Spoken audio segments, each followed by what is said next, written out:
মাতৃত্বের নতুন অধ্যায়ে পা রেখেছেন বলিউডের জনপ্রিয় তারকা দম্পতি ক্যাটরিনা কাইফ ও ভিকি কৌশল। গত বছরের নভেম্বরে পুত্র সন্তানের জন্ম দেওয়ার পর থেকেই যেন বদলে গেছে তাদের জীবন। দেখতে দেখতে কেটে গেছে 3.5 মাস।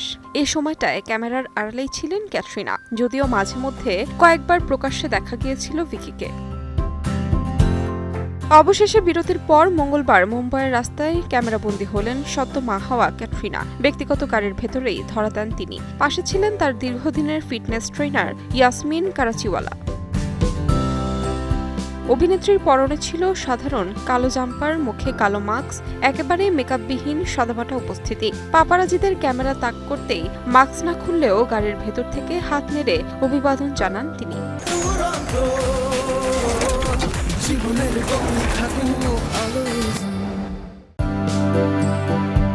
নতুন অতিথিকে ঘিরেই এখন ক্যাটরিনা ভিকির দিন যাপন। তাই সাজগোজ বা গ্ল্যামারাস উপস্থিতির চেয়েও প্রাধান্য পাচ্ছে মাতৃত্বের ব্যস্ততা। তবুও ক্যাটরিনার মুখের উজ্জ্বলতা যেন জানিয়ে দিচ্ছিল জীবনের এই নতুন অধ্যায়ে তিনি ভীষণ সুখী।